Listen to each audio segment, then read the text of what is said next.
मित्र दवा बन जाते हैं, तन बीमार पड़ जाए।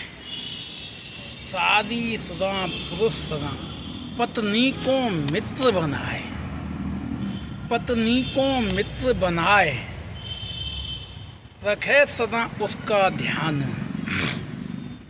पत्नी को मित्र बनाए, रखे सदा उसका ध्यान। परदेश में मित्र बन, संग दे विद्या अरु ज्ञान। परदेश में मित्र बन, संग दे विद्या अरु ज्ञान। कहे गिरधर कबीराय, कहे गिरधर कबीराय, बात नहीं कोऊ विचित्र।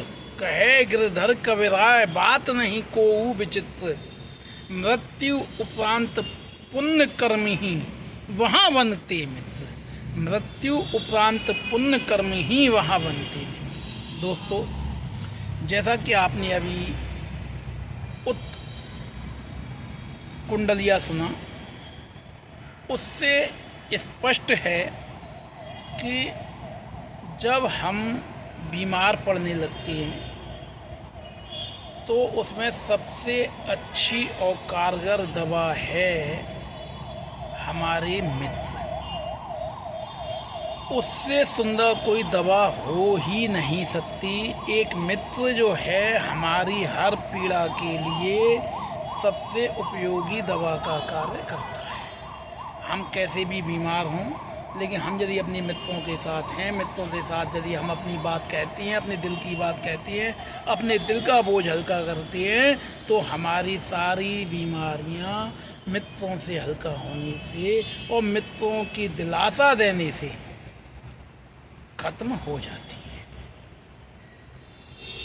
इसी प्रकार एक शादीशुदा जो सच्चा मित्र होता है वह उसकी धर्मपत्नी होती है, और हर शादीशुदा व्यक्ति को अपनी पत्नी से मित्रवत व्यवहार करना चाहिए और उसके साथ में हमेशा मित्रवत ही बने रहना चाहिए।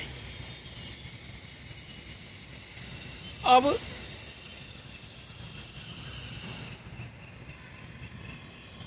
एक पत्नी यदि मित्र बन जाती है तो वह हमेशा अपने पति का ध्यान देती है, उसकी हर ज़रूरत का ध्यान देती है, उसकी हर आवश्यकता का ध्यान देती है, और उसके साथ में वह हमेशा सकारात्मक ही रहती है।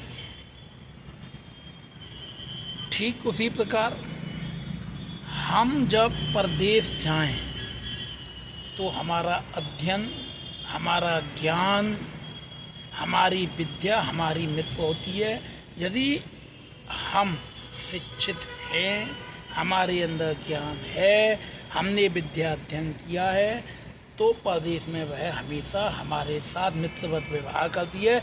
इसीलिए कहा जाता है कि विद्वान सर्वत्र पूछती। तो विद्या हमेशा हमारा साथ देती है और एक विद्वान की सदा पूजा होती है। ठीक उसी प्रकार अब हम आगे की बात करें। इसमें हमें यह नहीं समझना चाहिए कि जो बात कही जा रही है वह बात क्या है, कैसी है, उसका क्यों, कि इसमें कोई विचित्रता नहीं है। हमेशा याद रखें, हम जो भी कर्म करते हैं हमारे साथ कुछ और नहीं जाता, सिर्फ हमारे कर्म ही जाती हैं, चाहे वो सकारात्मक हों अथवा नकारात्मक। यदि हम सकारात्मक कर्म करेंगे, धर्म करेंगे, धर्म का आचरण करेंगे, धर्म को धारण करेंगे, तो वही हमारे साथ जाएगा। उसके विपरीत यदि हम अधर्म करेंगे, अधर्म का आचरण करेंगे, अनाचार करेंगे, अत्याचार करेंगे, तो उसके फल हमें भोगने ही पड़ेंगे। तो हमें यह भी ध्यान रखना चाहिए कि मृत्यु के उपरांत हमारे साथ इस लोक से उस लोक में जो जा सकता है वो है बस और बस हमारे सत्कर्म। इसलिए हमें वो वहाँ हमारे साथ मित्रवत व्यवहार करेंगे, वो हमारे वहाँ जाकर के मित्र बनेंगे। इसलिए हम जो भी करें, जैसा भी करें, सकारात्मक करें और सत्कर्म करें। जय श्री कृष्णा, जय गोपाल।